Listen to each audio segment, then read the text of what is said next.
What is the most important thing to consider मला cancer झाला ह्याच्यानंतर? एक तर एक्सेप्टन्स, स्वीकारणं, आणि दुसरा म्हणजे डॉक्टर. डॉक्टर. येस, तुमचा डॉक्टर ह्या ट्रीटमेंटमध्ये इतका महत्वाचा आहे. तुम्ही प्रायव्हेटमध्ये ट्रीटमेंट घेताय का गव्हर्नमेंटमध्ये ट्रीटमेंट घेताय हे मॅटरच करत नाही. तुमचा म्हणजे ट्रीटमेंटचा फ्लो हा तुमचा डॉक्टर ठरवणारा असतो. आता जसं माझ्या जर्नीमध्ये एक प्रॉब्लेम मला झालता की माझा डॉक्टर चुकीचा मी निवडला. बर. इव्हन त्याचे रिव्ह्यू काही माझ्याकडे चांगलेही आले होते, पण मी चांगले आले होते कारण मी जसं सांगितलं की 2-3 माझे जे फ्रेंड्स होते त्यांनी मला सजेस्ट केले की ह्यांच्याकडे आमची ट्रीटमेंट चालू आहे, डॉक्टर चांगला आहे, बघ तू. आणि नंतर मी काय होतं, कधी कधी गोड बोलण्याला आपण भुलतो, आणि तसंच माझ्या पूर्ण ट्रीटमेंटमध्ये झालं. पण जेव्हा माझं आधी अपॉइंटमेंट न घेता भेटणारा डॉक्टर, जेव्हा माझी सर्जरी झाली, माझ्या हाताला पॅरालिसिस त्यांच्या चुकीमुळे झाला, त्याच्यानंतर तो डॉक्टर मला कधीही भेटला नाही. म्हणजे जरा आम्हाला इन डिटेल सांगणार? मी माझं सर्जरी झाली ब्रेस्ट कॅन्सरची. माझे 27 लम्स काढले गेले, गाठी काढल्या गेल्या ब्रेस्टमधून. तर माझ्या केसमध्ये काय होतं की जेव्हा तुमचा HR-PR HER2 पॉझिटिव्ह असतो, तेव्हा एक हे असतं की तुमची ब्रेस्ट रिमूव्ह करणं सगळ्यात बेस्ट ऑप्शन असतं, कारण परत तो कॅन्सर तुम्हाला स्प्रेड होऊ नये म्हणून. पण त्या डॉक्टरनी मला सांगितली काही गरज नाहीये ग, आपण सेव्ह करू. इव्हन मी ऑपरेशन थिएटरमध्ये पण डॉक्टरांना सांगितलं की मी एवढी इमोशनल माझ्या ब्रेस्टसाठी नाहीये, तुम्हाला जर वाटलं की काही जास्त आहे तुम्ही डिसिजन घेऊ शकता, रिमूव्ह करू शकता. पण त्यांनी ते डिसिजन घेतलं नाही. सेकंड थिंग, त्यांच्या हॉस्पिटलमध्ये एका टाइमला 4 OT चालू असतात. मी त्यांना विचारलं की डॉक्टर तुम्हीच माझं सर्जरी करणार आहात? ते हो म्हणले. पण नंतर मला कळालं की ते त्यांच्या OT मध्ये बसून बाकीचे नवीन अजून काइंड ऑफ बकरे बघत होते. आणि माझी सर्जरी चुकली. माझं C5-C6 डॅमेज झाली सर, त्याच्यामुळे माझ्या हाताला पॅरालिसिस झाला. C5-C6 म्हणजे काय? आपली एक शीर असते. आणि जेव्हा आपण लम्स सगळे काढले जातात तेव्हा थोडं केअरफुल ते काढायला लागतात.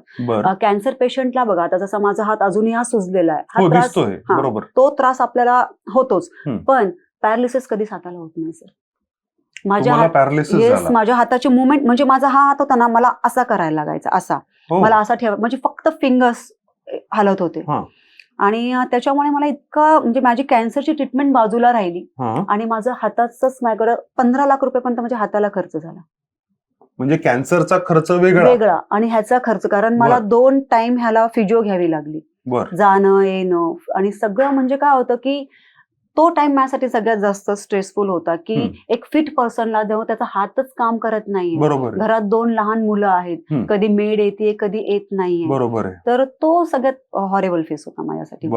आणि ह्याच्यामुळे माझ्या हाताला प्रॉब्लेम झाला. त्याच्यामुळे काय झालं की आम्ही केमो आम्हाला घ्यायच्या होत्या, पण तो फ्लो सगळा बिघडत गेला. जर केमो मी दुसऱ्या हातात घेणार तर ह्या हाताला पण मला त्रास होणार, मग मी काम कसं करणार. मग आम्ही रेडिएशन, त्या डॉक्टरने मला सजेस्ट केले की तुम्ही रेडिएशन घ्या.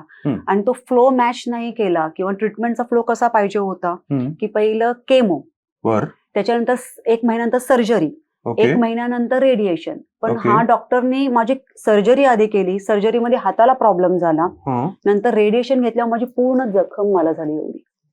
कारण आपण एक टाइम पिरियड जो असतो तो आपण घेतलाच नाही, दिलाच गेला पाहिजे तेवढा. आणि त्याच्यामुळे सर मी 70 दिवस पीसफुली झोपू शकले नाही. 70 दिवस? 70 डेज. जस्ट इमॅजिन, हा हाताचे तुमचे मुवमेंट नाही, त्याच्या खाली जखम आहे, मला हा हात असा घेऊन चालायला लागत होतं. बरोबर. आणि रात्री जर तो चिटकला तो सर, माझ्या बेडशीटवर ब्लड असायचं, माझ्या पांघरुणावर पूर्ण रक्त असायचं, सकाळपर्यंत त्याच्यावर पूर्ण येलो कलरचं एक आवरण तयार झालेलं असायचं. आणि हे सगळ्यात जास्त पेनफुल होतं की ज्याची चूक नव्हती, ज्या हाताची, जे व्हायला नको होतं त्या गोष्टी झाल्या.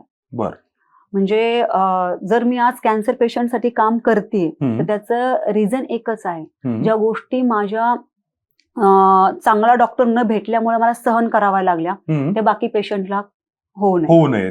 त्या डॉक्टरकडून मी असे पण काही पेशंट आलेत की ज्यांचं माउथ कॅन्सर झालाय, त्यांनी त्यांची टंग पण शिवून टाकली निग्लिजन्समुळे. 7 वर्ष ते लोक जेवू शकले नाहीत. 7 वर्ष?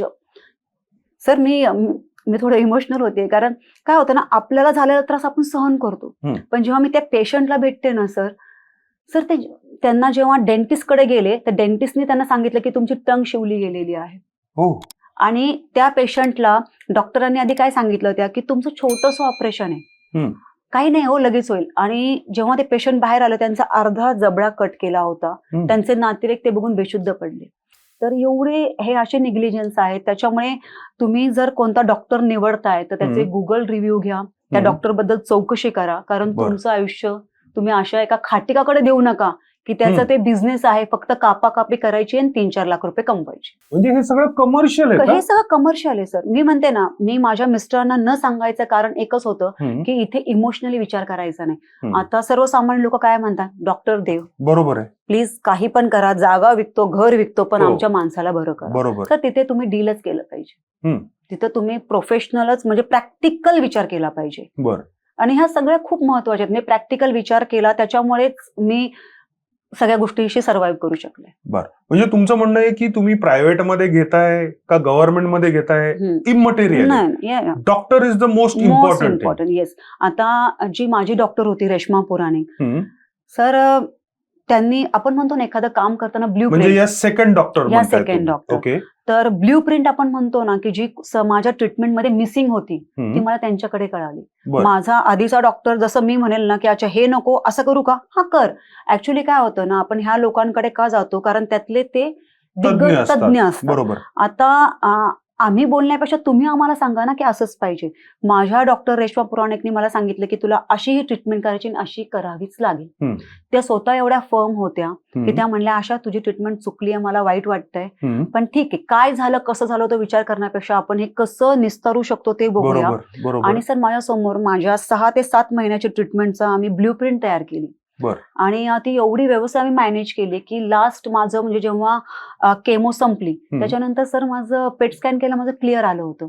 म्हणजे 3rd स्टेज क्रॉस झालेला कॅन्सर जो 2023 फेब्रुवारीमध्ये डिटेक्ट झाला, तो सप्टेंबर मध्ये माझा क्लिअर झाला होता. 8-9 महिन्याची ही जर्नी आहे सगळी, जी आपण पुस्तकात कव्हर केली. म्हणजे लोकांना वाटतं ना की खूप मोठी जर्नी आहे, पण मी त्याच वर्षी एंट्री पण केली असेल तिथे आणि मी एक्झिट पण केली त्या आजारातून.